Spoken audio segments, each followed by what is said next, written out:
근데 그보다 더 난리였던 거는 가상화폐 시장이었습니다. 최근에 시장을 주도하는 게 대한민국 증시예요. 그러니까 만약에 와 이제 산타랠리 시장 앞으로 간다 이거보다도 지금부터는 주가가 오른다고 하더라도 관리를 좀 하셨으면 좋겠어요. 이런 거 종목들 보게 되면 거기가 투자 아이디어가 될 수 있다. 미국 시장 어제는 뭐 이것저것 있었겠지만 딱 그거 하나입니다. 와 어제 그 혹시 요즘엔 무슨 시장 한번 뭐 변화 나오기 시작하게 되면 급등락이 반복되는 게 와 이게 사람들의 심리가 아주 뭐라고 그럴까요? 이게 참 vulnerable. 막 그냥 정신없구나라는 생각이 듭니다. 어제는 그냥 시작부터 비트코인이었죠. 가상화폐. 그러게요. 네. 코인베이스인가 10% 네. 이상 폭락을 해가지고 또 뭔 일인가 그랬어요. 거기다 약간 지분 조금 관련 있다고 하는 뭐 로빈후드 이것도 뭐 19%인가 빠지고. 아 그래요? 네.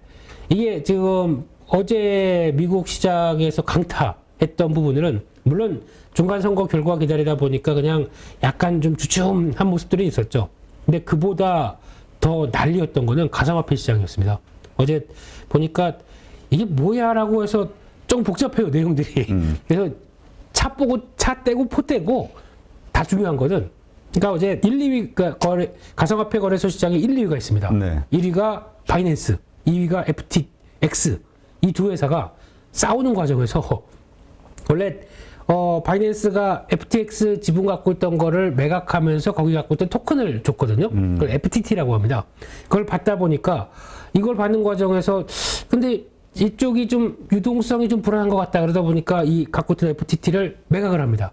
그러면은 이거 무슨 일이지? 갑자기 이게 웬 일일까라고 하다 보니까 FTX 뭐 문제가 있는 거 아니야? 그러면서 FTX 쪽에 있던 이런 물량들이 쭉 하고 뱅크런 비슷하게 그렇죠. 나오기 시작하면서 그게 1차로 시작됐다가 그게 공식화하기 시작하다 보니까 FTT에 대한 이 위치가 상당히 불안해지면서 어제 저희 씨가 왜 이렇게 흥분하고 있죠 제가?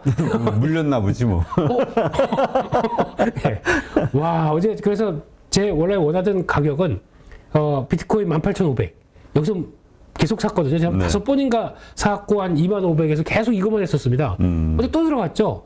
샀더니 저기까지 확 내려가더라고요. 그래서 이거 진짜 뱅크런 무서운 건가 하고 손절까지 생각하다가 몰라 하고는 두고 그냥 잤거든요. 자고 내려가니까 다 회복했네요. 다 회복했어요? 네, 뭐 그러니까 매수가까지 회복했습니다. 네, 그래서 이게 무슨 얘기냐면은 거래소 간의 1, 2위 간의 싸움이 이렇게 나오기 시작하면서 움직인다는 거는 결국에는 이것도 하나의 유동성 문제가 금리가 이렇게 막 올라가다 보니까 나오는 유동성 문제가 상대적으로 위축되는 가상화폐에 따른 여파가 글로벌 1, 2위 거래소까지도 이렇게 막 위축이 되는구나 라는 쪽이 눈길이 가고 있고요. 그러면은 결국엔 보니까 FTT를 바이낸스가 인수하는 쪽으로 나가는 것 같더라고요. 그러면 약간 안정은 되겠죠. 하지만 이런 변화가 지금같이 유동성 위축 시기에는 계속 나올 수 있겠구나 라는 쪽에 대해서 불안감은 좀 커지는데 일단락이 됐다라고 보기는 되게 여파는 좀 많은 것 같습니다. 그래서 하나의 가상화폐도 지금 정신없이 흐뭇하게 바라보십니까? 아니. 지금 가상화폐 시장은 난리예요 지금요. 우리 아까 네. 김세빈 산티 그랬잖아. 그랬더니 겸손님이 네. 뭐라고 하시냐면 네. 우리 김민수 대표님 팬이야. 산티나는 김민수님이 아니라 그 산티난다는 뜻으로 얘기한 게 아닌데 우리 그 분위기 네. 서로 주고받고 하는 게 너무 산티난다 말이 이런 의미인데 어쨌건 그렇게 들으셨다. 근데 속과 겉이 다르지 않은 순수한 김민수 대표님이라고 하면 어떨까요? 아유 부끄러워라. 감사합니다. 네. 열심히 해야죠. 예.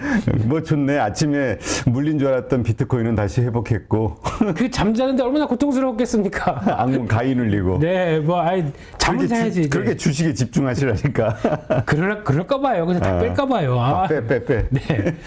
그런데 그 맛이 있거든요. 그냥 가만히 있으면은 또 이게 올라오고 하는 이런 맛이 있다 보니까. 그래서 아무튼 해봤는데 또 굴럭입니다. 네. 그래서 이제 미국 시장은 어제 그 여파 때문에 이거 주식 시장에도 영향 있는 거 아니야 그러면서 또 출렁임이 나왔죠. 그러다가 결국에는 시가 부근에서 끝나서 어제 약간 강보합 시작 좀 오르려고 하다가 그냥 쫙 밀렸다가 또 올라오고 미국도 만만치 않아요 지금요. 근데 올라오는 이 상승 각도를 보게 되면 되게 지금 다른 솔직히 뭐 유럽 시장 같은 경우 볼까요? 유럽 같은 경우 여기 여기 안 나오네요. 네, 근데 유럽 시장 같은 경우도 의외로 강합니다. 그 내년 경제 성장률 뭐 0.몇 %대를 바라보는 나라도 국가들도 주가가 그래도 생각보다 좀 많이 올랐거든요. 영국, 독일 이런 거 보면은 생각보다 이렇게 다우지수처럼 올라와 있어요. 그래서 야 이건 또 뭔가라는 생각이 드는데 그 어떻게 보면 기술주의 끝판왕이라고 하는 나스닥은 제일 요즘 못 가고 있습니다. 그러게요. 네. 이게 요 패턴 이렇게 한 4일짜리 보고 있으면은 좀 불안불안해요. 네, 그래서 올라오는데 뭔가 열심히 막 올라오려고 하는데 압박도 상당히 큰 이런 상황들인데 제가 보기에는 결론은 거기서 나올 것 같습니다. 저희 10일이죠. 그러면 저희는 목요일 날 10일 날 CPI 발표되는 거 보고 나오는 변화가 그대로 연관이 되지 않을까라는 쪽으로 미국 시장을 봐야 될 거고 거기가 이번 주 핵심인 것 같고 그래서 아마 지금 얘기로는 뭐 CPI 발표가 7대만 봐라 그러면 일단 폭등이다 뭐 이런 얘기도 나오는데 모르죠. 아무것도 모르기 때문에 그거는 또 지켜봐야 될 것 같고요. 지금 생각보다 강하진 않은데 지금 강하려고 하게 되면 여기 돌파해야 됩니다. 지금 누누이 강조드리지만 이쪽에 지금은 이제 조금 내려왔네요. 한 11,000 정도 여기가 확보가 돼서 움직임이 나와야 탄력을 받는데 그 전에 이제 유럽 시장도 그렇고 한국 시장도 지금 최근에 시장을 주도하는 게 대한민국 증시예요. 그러게요. 네. 이게 네. 참 살다 보니 이런 일도 있네요. 요즘 이거 차트 한번 잠깐 보세요. 아, 이게 진짜 이렇게 올라오는 경우도 있어요. 다우를 보는 듯한. 좀 당황스럽죠. 요즘에 시장을 보면서 요즘 패턴이 그렇습니다. 장중에 장 초반에는 뭐 오늘도 외국인들 사 과연 그러고 외국인들 매도가 나옵니다. 그렇죠. 약간 뭐 몇백억 매도가 나옵니다. 그리고 기관들도 딱 이렇게 관망하고 있다가 누가 먼저 그러니까 선빵이라고 그러죠. 네. 서로 눈치 보는 것 같아. 누가 먼저 이러고 있다가 기관들이 조금 삽니다. 그리고 한 10시, 11시까지 좀 잠잠하다가 그때부터 외국인들이 이제 살짝 변하기 시작하면서 플러스로 나오다가 오후장에는 매수가 확 늘어나더라고요. 그리고 선물은 약간 반대로 이런 현상이 나오다 보니까 그래도 주식 사는데 뭐 라고 하는 반응들이 시장에 나오다 보니까 코스피도 그렇고요. 더 좀 약간 좀 더 멋있는 거는 코스닥도 이제 그렇게 횡보하다가 이제 올라옵니다. 그래서 지금 코스닥 중요한 저항대가 한 720 정도가 있는데 여기도 이제 이런 패턴이면은 뭔가 좀 꿈틀거리네라고 하는 그러니까 좀 코스피의 전작의 모습이 나오기 시작하죠. 근데 만약에 여기서 코스피가 좀 세서 이제 약간 들어가되 뭐 2,400선에서 막 멈칫멈칫하고 좀 매물 소화가 나온다. 이 매기가 어디로 갈까요? 라고 되면 코스닥으로도 가지 않을까라는 이제 생각들. 근데 그렇게 되면 이제 순환매 쪽으로 긍정적으로 바라봐야 되는데 이런 단계가 가져야 시장이 가장 좀 이제 윗물에서 아랫물로 내려오는 이런 순환 흐름들이 나오는데 만약에 반대로 코스피가 조정받는데 같이 조정받는다. 이게 아닌 거죠. 네, 그래서 어떤 에너지의 흐름들도 한번 체크할 필요가 있지 않나 라는 쪽도 봐야 될 것 같습니다. 그러니까 네. 이게 참 그 나비 효과라는 게 네. 그러니까 우리가 이 중국의 불안정 네. 그러니까 뭐 남의 불행이 나의 행복이 될 수도 있는 거고 나의 행복이 남에겐 또 불행이 될 수도 있는 거고 저희가 한국 전쟁 1950년 남북 전쟁 무슨 미국 얘기가 나오고 있어요. 예. 어제 비트코인 충격이 컸나 보네. 이거 지금 머릿속으로 그냥 차트만 왔다 갔다 해가지고요. 예. 그 채권과 주식을 같이 하다 보니까 네. 지금 나스닥이 못 가는 이유도 이야기를 듣다 보니까 이해가 되더라고요. 네. 우리는 정고점 대비 지금의 밸류에이션으로 네. 얘기하는데 네. 금리가 인상된 이 금리 인상된 상황으로 봤을 때의 주가 밸류에이션은 아직도 비싸다. 그렇죠. 예, 그건 맞죠. 그 계산법이 나오는데 네. 그래서 이렇구나. 네. 그러니까 반대로 얘기하게 되면 100년 동안 미국에서 그러니까 그 다우지수로 비교하면 180배가 올랐다고 하더라고요. 180배인가 1800배인가 하여튼 올라와 있는데 연율로 계산하게 되면 5.4%입니다. 그러면은 반대로 말씀드리면 매년 복리로 5%씩 올라오다 보니까 그렇게 큰 폭의 주가 상승이 나왔죠. 반대로 얘기하면 만약에 금리가 5% 이상 올라간다 라고 하게 되면 주식에 대한 매력도가 떨어지겠네요. 그러면 같은 5%대 이상 연율로 확보하려고 하면 왜 주식을 해? 채권으로 가지. 그러다 보니까 거기서 밸류에이션이 차이가 나기 시작하는 겁니다. 그렇게 되면은 만약에 이번에도 내년에 가서 미국이 이거 안 되겠어. 한 5%대 이상, 한 5.5%대까지 올려. 시장 또 난리 납니다. 그렇게 되면 엑소더스가 나오죠. 위험 자산에 대해서. 예. 자, 그다음 우리 국내 주식을 한번 가보죠. 네, 그렇습니다. 그래서 이런 상황 쪽에서 뭐 그냥 일단 지금은 몸에 맡겨야 되겠죠. 외국인들이 오후장까지 해서 주식 사나 안 사나 거기에 따라서 분위기 바뀔 거니까 그거 계속 봐야 될 것 같고요. 그리고 또 섹터 관련된 쪽에서 한번 체크를 해보게 되면요. 어제 의외로 웹툰 관련된 종목들이 또 쭉 올라오더라고요. 그래서 웹툰의 매출 절반이 글로벌에서 발생한다. 참 우리가 이런 거 잘하죠. 이렇게 손기술 좋아가지고 뭐 잘하는데. 맞아요. 네. 근데 또 스토리도 한국인의 스토리. 아, 요새 웹툰하고 웹소설이 한국에 정말 이게 창의성이 뛰어나다는 걸 확 보여준 하나의 그런 것 같아요. 그래서 저희가 솔직히 이런 게 주입식 교육이지 않습니까? 그래서 제 생각에는 벌써 초등학교 6년 또 3년 하다 보니까 한 10여 년 동안 어릴 때부터 다 그런 교육만 받아왔는데 어디서 이런 창작력이 이렇게 막 눌려 있다가 폭발하나요, 그게? 그러니까 예. 네. 그러니까 상상의 나래가 막 펼쳐지는 이 대한민국의 이 상상력은 이런 거에서 발현된다. 맞아요. 이런 쪽에서 잘하고 있죠. 그러니까 저기에서 나온 그 컨텐츠가 네. 결국 드라마로 가고 그렇습니다. 영화로 가고 해가지고 네. 한국의 오히려 이 컨텐츠 산업이 확 발전하는 것 같아요. 맞습니다. 그래서 저희도 상상력을 계속 발휘해야 돼요. 그래서 주식자 4천 간다 이런 상상력으로 코인 하지 말고. 예, 죄송합니다. 예. 네. 그래서 나오고 있는 뭐 쪽에서 이제 네이버가 웹툰이 미국 상장 가능성이 나오면서 움직이는데 그러면 어제 보니까 그 무겁던 이제 네이버 같은 경우도 살짝 반응을 하기 시작하죠. 그래서 지금 보면은 네이버가 안 나오네요. 네, 나오기 싫은가 봅니다. 예. 지금 참 어렵게 진짜 올라오네요. 네. 가지고 있는 분들은 정말 속 터지죠. 네. 그래서 지금 이때 나왔던 개파락 부분이 한 17만 7천 원대. 여기 올라오기가 그렇게 힘들었나 봅니다. 그래서 살짝 올라왔는데, 근데 약간 이제 거래는 이제 슥 하고 반전 나옵니다. 그러다 보니까 일단 들어오게 되면은 한 19만 원대 정도까지는 들어올 수 있겠다. 20만 원대 근처까지는 들어올 수 있다 싶은데, 여기서 또 약간 고민은 필요한 것 같고요. 근데 중요한 거는 그 정도로 인정을 받는데, 이렇게 되면은 또 물적 분할? 뭐 이런 느낌이 들죠. 또 싸한데요. 네. 그래서 근데 요즘 워낙 이 이슈가 커서 할까? 그렇게는 안 할 것 같습니다. 네. 또 네이버는 저희가 믿음이 있거든요. 그렇죠. 카카오스럽지 않다 우리는. 네, 이렇게 나와서 약간 그쪽에 대한 경계감은 있다고 하더라도 혹시나 어떤 식으로 만약에 상장 절차가 이어져 가느냐라는 쪽도 한번 지켜봐야 되는데, 그러니까 지금 외국인들이 아직 매도가 완전히 끝난 것 같지 않아요. 지금 그 전날도 한 60만 주 이렇게 매도가 나오는 거 보니까 아직은 불안감이 있지만 그래도 지금 시총 10위 쪽 보게 되면은 가장 못 올라온 종목들이거든요. 네이버, 카카오. 그러다 보니까 변화의 가능성은 좀 타진해야 되지 않을까라고 바라보고 있는데, 웹툰 관련주 쪽으로만 보게 되면 그래서 이거를 사야겠다라고 하는 생각은 아직은, 어제 보니까 웹툰 관련주 뭐 DNC 미디어나 뭐 키다리 스튜디오 이렇게 쭉 보면은 싸진 않습니다. 그래서 일단은 그냥 보자 이렇게 봐야 될 것 같고요.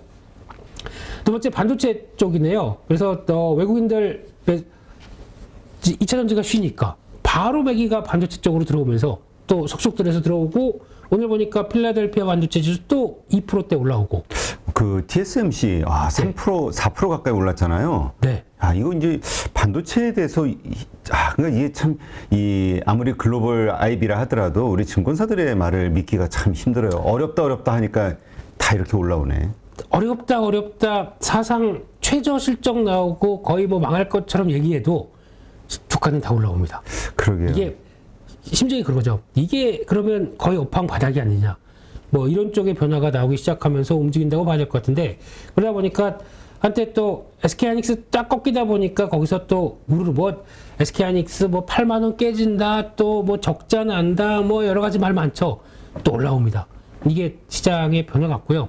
근데 그냥 단순하게 그렇게 봐야 될 것 같아요. 지금 아무리 경기 침체가 나온다고 해도 뭐 천년만년 갈 겁니까? 그래서 나왔다가 수요 살아나게 되면 금방 또 움직이겠죠. 그러면 어차피 나중에 가면 살아난다 라고 봤었을 때 거기 살아나는 것 중에서 여팡의 일반적인 뭐 디램 만들고 거기 들어가는 일반적인 장비보다 소부장조 어제도 가겠잖아요. 네. 그쪽에서 뭘 선택해야 되느냐라고 하게 되면은 그거는 계속 투자 아이디어로 드리면서 텐베거 얘기를 텐베거. 네. 또 그 텐베거 정말 기대하시는 분들이 많은데 우리 김민수 대표님의 텐베거. 네, 텐베거 말고 햄버거라도 좀 보여다오. 그 말씀드린 종목이 이렇게 뭐 나오지 이런. 않습니까? 그래요? 네, 지금 이게 뭐죠? FST. 네, FST. 네. 벌써 한 20%는 안 될 겁니다. 네, 그 정도까지 말씀드리고는 나온다고 같고요. 네. 그리고 뭐 SNS텍. 그러니까 쭉 한번 볼게요. SNS텍 같은 경우도 지금 뭐 잘 움직이네요. 네. 그리고 거기다가 어제 실적 잘 발표한 동신세미캠. 네. 쭉 올라오네요. 네. 좀 이렇게 뭐 박수 이런 거 안 해주셔도 됩니다. 그냥 혼자 산티나게 가겠습니다. 네. 네. 아니, 저거 텐베거 되면 제가 아껴뒀다가 그때 하신다는 텐베거 얘기죠. 되면. 네. 또 영창 케미칼 이런 종목들도 이제 저점에서 올라오면서 소재 쪽에 대한 변화 나오기 시작하고요. 또 마지막으로 뭐 파크 시스템즈 이거는 벌써 실적 좋게 움직여서 이제 막 턴하려고 하네요. 네, 이런 것도 계속 다 관련된 EUV 쪽이다. 그리고 또 하나가 삼성이 GAA라고 새로운 또 영역을 들어가기 시작합니다. 이게 계속 기술 타진했었는데 아마 3나노부터는 여기를 적용한다고 합니다. TSMC는 핀팻, 그러니까 GAA는 그 웨이퍼에서 그 게이트 여기 들어가는 이제 전력 들어가는 쪽에 모든 게 다 한 번에 들어오다 보니까 효율이 핀팻 대비해서 3배인가 나온다고 합니다. 네. 속도가. 그러면 이쪽으로 나오게 되면 당연히 기대감 높죠. 그럼 GAA 쪽으로 쭉 나갔을 때 할 수 있는 회사 이것도 수혜를 받는 회사가 한 5-6개 됩니다. 그 중에 하나 뭐 시간 되면은 언제 또 제가 표랑해서 보여드릴게요. 저기 뭐지 주간 진시황 때 보여주세요. 네, 근데 그 중에서 아마 저희가 원익 IPS에 대해서도 그냥 범용 장비가 아닌가 싶은데 그쪽에 들어갑니다. 거기서 수혜 쪽입니다. 그리고 또 이것저것 다 떼고 뭐 어떤 종목이 좋겠느냐라고 하게 되면 원익 머티리얼즈 이 같은 경우도 생각보다 실적도 괜찮은데 여기서 나오는 액첸트라고 있습니다.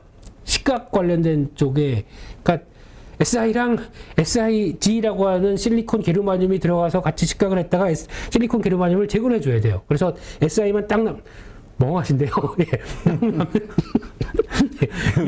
내가 거기에서 텐베거가 과연 나올까 이렇게 의심하는 건 아니에요. 그러니까 됐고, 산티나게 뭘 그렇게 얘기를 하냐. 그냥 네가 뭐 그래서 이거야 이러시는 분위기여서 다 빼고 그 중에서 원익 머티리얼즈도 그쪽 GAA 쪽과 관련이 있다. 이렇게 해서 보셨으면 좋겠습니다. 오늘 터프하네요. 네. 그리고 또 세 번째로 마지막으로 UAM 관련된 쪽은 보잉 회장 방한하면서 이제 다 만나고 가셨네요. 삼성, 현대, 한화. 그래서 UAM 협력하자. 비행기에 대장인 회사가 와서 쭉 봤다. 그것도 그러니까 결국에는 왜 우리나라에 와가지고 이 대기업들을 만났겠느냐? 이것도 공급망 관련된 거 연결이 있습니다. 그러니까 공급망을 예전에는 혹시 뭐 만약에 이런 상황에서 좀 싸게 만들어서 인건비 싸게 해서 이렇게 나간다라고 하게 되면 당연히 중국 쪽에 어떤 컨택이 나왔겠죠. 지금 이제 중국 손절. 그에 따라서 그나마 인건비는 감안한다고 하더라도 기술력 맞추는 쪽으로 가자. 한국 쪽에서 얘기를 하는 거죠. 이거 UAM도 아마 이번에 또 원팀 분들 와서 얘기를 하는 거 네옴시티 갔다 와서 보아야 될 것 같은데 지금 보니까 또 네옴시티 연결 이쪽도 슬슬 연결이 돼요? 그쪽도 뭐 계획에 있대요. 그 안에. 그래서 혹시 뭐 그거는 모르겠고요. 근데 어차피 가야 될 쪽이다 보니까 뭐 관심 있게 보자. 그래서 그 중에 그래도 단단한 회사 캔코아 에어로스페이스를 관심 있게 봐야 될 것 같은데 진짜 한번 쭉 올라갔다가 이 기간대 와 이게 뭡니까 그냥 갈 듯 말 듯 하다가 살짝 움직이는데 뭐 또 내려올 수 있습니다. 근데 박스권을 지킨다는 얘기는 그래도 에너지가 남아있다고 봐야 되지 않을까요? 그래서 정고점대 돌파가 나오지 않나 한쪽에서 계속 관심 있게 보고 있습니다. 네, 그렇군요. 네. 자, 그 다음. 네. LX 세미콘은 참 우리 가족분들 가운데서 그 고민으로 너무 많이 물려서 힘들어하시는 분들이 여러 분 계셨던 걸로 기억이 되는 종목인데 좀 어때요 요즘? 참 많이 밀렸죠. 이게 뭡니까? 많이 올랐었네 일단 기본적으로. 많이 올랐는데 저희는 그게 안 보여요. 물린 사람들은 중간에 아니 한 17만 원대 부분 갔다가 한 10만 원대 왔으면 많이 빠진 거 아니야. 근데 거기서 또 뚝 뺐지 않습니까? 그러다 보니까 많이 빠졌는데 이게 가장 큰 단점이라고 해야 되나 지금 앞 들어가는 게 그 LG 쪽이죠. 거기다가 이 지금 약간 쉽게 말씀드리면 디스플레이 쪽입니다. 그러다 보니까 디스플레이 관련된 쪽의 위축이 그대로 전해지다 보니까 여기서 나왔던 부분들인데 그래도 요즘 보니까 어제 LG 쪽에서 스트레쳐블 또 침쳤어. 멀리도 가네요, 침이. 네. 네. 스트레쳐블 네. 네. 디스플레이 쪽에서 뭔가 개발하고 또 변화가 나오게 되면 최근에 보니까 이게 공매도는 못 들어와요. 코스피 종목이다 보니까. 네. 그럼에도 불구하고 그동안에 약간 좀 줄였던 게 성과가 나오지 않나 싶어서 약간 이제 외국인 매수가 들어온다는 거. 그러면 지금 단기적으로는 여기 저항대가 나와 있죠. 여기를 강하게 돌파를 해야 시세가 나올 수 있다는 거. 그러면은 한 거의 10만 원대 부분 정도까지는 바라볼 수 있는데 그 전 단계의 변화가 나오는지 수급적인 게 확인돼야 될 것 같습니다. 지금 바닥 다지는 모습 같긴 그렇죠. 한데요. 예. 안 밀리지 않습니까? 그럼 한번 시도를 하겠지라고 해서 그 기회들 한번 좀 살펴보셨으면 좋겠고요. 또 마지막으로는 전형적인 아니 이거 왜 올라와? 라고 볼 수 있는 쪽. 이쁘네요. 오, 대표님, 오. 우리 또 김민수 대표님의 내가 또 길을 옆에서 맨날 봤는데. 이쁘네. beautiful. 네. beautiful. 네. 공매도 청산입니다. 네. 지금까지 공매도 상위 10위 안에 5위인가 6위 안에 들어가 있는 회사입니다. 적절하나요, 이 회사? 아닌데도, 물론 실적은 피크아웃 얘기 나온다고 하더라도 그 마당에 너무 많이 빠졌다. 그러면은 고개를 들겠죠. 그래서 아마 한 요 정도, 지금 21,000원대가 단기 저항이고요. 다음 자리 한 22,000원대인데 그 정도 부분까지는 이 수급들 들어오게 되면은 올라오지 않을까라는 쪽으로 지금 어제도 계속 이번 주 들면서 제가 강조드리는 게 공매도 잔고 상위 종목들 봐라. 거기서 외국인들 압박받아서 청산 들어오는 거 이런 거 종목들 보게 되면 거기가 투자 아이디어가 될 수 있다. 이런 거 많이 말씀드리다 보니까 거기서 한번 짜보고 뭐 나도 현대두산 인프라코어 이런 식으로 움직일 수 있는 종목들 이런 거 한번 찾아가는 게 또 하나의 투자 아이디어다. 이렇게 봐야 될 것 같습니다. 하여튼 지금 공매도 친 세력들도 뭐 외국계 기관이 되겠지만 뭐 네. 하여튼 되게 고민이 클 거예요. 그거 말고 요즘에는 사펀이라고 있습니다. 사모펀드. 네. 거기서도 뭐 액티브하게 한다고 막 했다가 뭐 그 남들 하는 거 뒤늦게 따라했다가 그거 가지고 형 어떻게 이러고 네. 잘라 무슨 자르기 전에 좀 알려줘. 그 대중에서 뭔지는 알죠. 뭔지는 아는데 아니 뭘 그런 거 알고 원래 만약에 포지션하고 시장 흐름이 바뀐다. 가차없이 들어가야 됩니다. 저희는 뭐 시장에 맞춰서 매매할 수밖에 없잖아요. 그러면 그렇죠. 그대로 가야 되는데 뭐 다통한 하여튼 이 지금의 이 좋은 상승 분위기, 네. 산타랠리라고 표현하는 분들도 있고, 네. 이것은 조금 더 유지가 될 수 있다는 쪽이에요. 그렇죠. 근데 저는 그러니까 만약에 와 이제 산타랠리 시장 앞으로 간다 이거보다도 지금부터는 주가가 오른다고 하더라도 관리를 좀 하셨으면 좋겠어요. 그러니까 2,400선 이상 올라가게 되면 그동안에 이거 진짜 마이너스 한 40% 간 거 이거 어떻게 팔아 했던 게 이제 좀 돌아오지 않습니까? 그럼 거기서 아마 이게 그대로 V자 상승으로 나가기는 힘들다고 봅니다. 왜냐하면 금리가 이만큼 올랐을 때 나올 수 있는 변화들은 아마 내년 초에도 한번 좀 이런 가상화폐 쪽도 이렇게 나오잖아요. 그러면 뭔가 이런 변화가 나올 수 있기 때문에 그거를 대비를 하자는 차원에서 지금 현금 너무 없었다 그러면은 올라가면서 뭐 3% 5%라도 조금씩 현금해 가면서 뭐 현금 없으신 분들은 그렇게 대응하셨으면 좋겠고 현금 있으셨던 분들은 앞서 말씀드렸듯이 공모도 청산할 만한 많이 빠진 종목들 들어오는 거 이거 돌리면서 좀 챙겨 두시고 그러면서 다음 흔들림을 대비하자 이 전략입니다. 네, 알겠습니다. 네. 누구나 1시간 안에 200개 종목에서 좋은 종목을 고를 수 있는 그런 능력을 배양할 수 있도록 제가 도와드리려고 그렇게 하고 있습니다.